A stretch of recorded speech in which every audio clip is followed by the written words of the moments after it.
Hello everybody.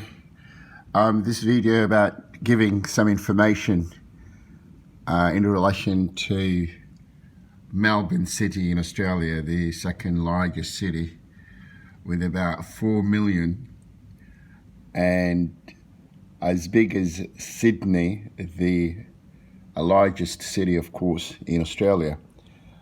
In this video I'll try to give a snapshot about some important information that any tourist or visitor to Melbourne may wish to hear and utilize to make informed decisions.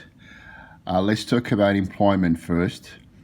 Getting a job in Melbourne or in the state of Victoria is not that hard comparing to other world cities like London or Amsterdam, for example, or countries like Korea or Malaysia.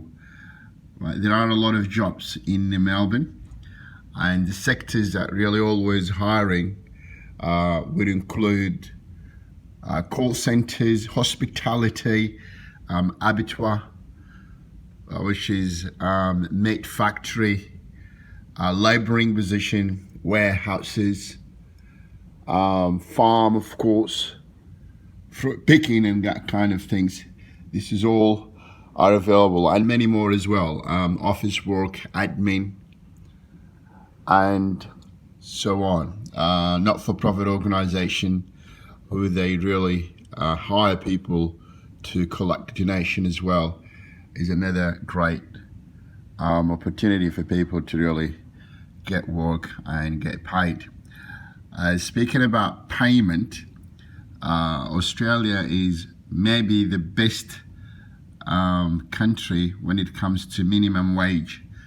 So about now 19, almost $20 an hour in Melbourne, and maybe 21 in Sydney, and that's minimum wage. So what does that mean? The employer is not allowed to give you less than $21 or $20 an hour, regardless the kind of jobs or the kind of position that you hold in. Even if it was about, for example, in hospitality, making coffee or preparing sandwich, it doesn't matter as long as it is a job and it is a legal job. You try to avoid any cash in hand, or we call it the cash economy, under the table wage, which is really not good. Australia will be very happy to see that tourists and visitors are working and paying tax. You can really get the tax return back as you leave, but it will be good to look good on Australian record when it comes to ATO, the Australian Tax Office as well. So talking about the tax as well, visitors or tourists who's willing to work, they can apply for Australian tax number, and that's going to really help to get a job and to be a legal potential employee. Talking about employers, our Australian employers love people who they're very confident, speak well, try to do anything, and they are committed, and they're really honest as well. If you stand here for 6 months, you really need to be upfront and tell your employer that you really want to do 6 months. Government sectors are hiring every now and again as well, so that's another good chance, but you really need to be honest, and anything that you put in your CV or resume must be accurate. So that's some information about how to get around employment. How to get jobs and how to apply for one. Well, we do have the best online job search websites, such as, for example, seek.com. It's well known internationally. It is like straight jobs in Southeast Asia and monsters in Europe, I think. Seek.com is really great place to start with. but also employers advertise on newspapers, and they love people to call them or send a letter. One of the organizations that I work personally is, and I help, and that's how I get to know how to assist people with job vacancies and that kind of things. The organization would be New Force Recruitment. New Force Recruitment, you can register your interest on their website. And the website is newforce.com.au.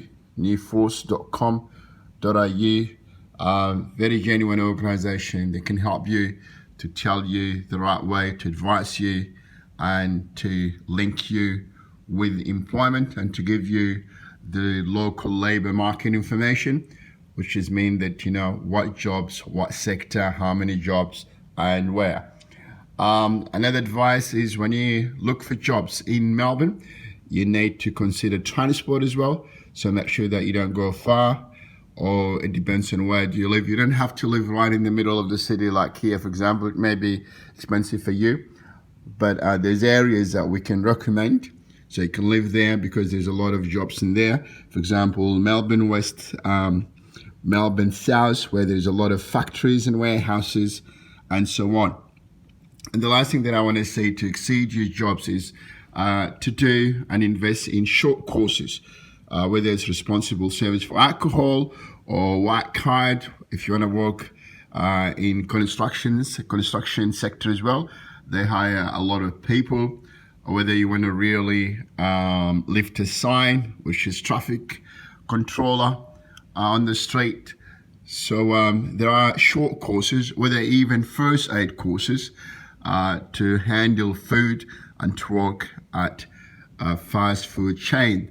So there are a lot of courses that people may invest straight away, and your investment will be really returned back to you as soon as you finish the course and you start the course, because there are few sectors, quite reasonable sectors, that they don't really employ you if you don't have some documents required by the government. They mention like first aid or white card or responsible service of alcohol. If you want to work in the aged or nursing home, which is, there's a lot organization in that line that they're looking for jobs. So you need to do short courses like aged care or even nanny, childcare, and so on. So if you want more information about those courses, as I said, go to newforce.com.au, www.newforce.com.au. And for you training, if you really want to do any kind of training and you ask about what training is good for you to get what job in Australia or in Melbourne, go to aicte.com.au. So aicte.com.au would help you to choose the right course that would possibly lead you to the right jobs in Australia as a whole, or in the city of Melbourne. I thank you very much for listening to this introduction about the city of Melbourne, about the jobs as well. And I'll talk to you later on in another video, or if you subscribe, just go down and subscribe with us, AICTE Australia. I'll tell you more about the cost living, the rent, the houses of the city of Melbourne. Thank you very, very much. And this is AICTE Australia. Have a good day, and we would love to see you in the future here in our city, Melbourne. Bye for now.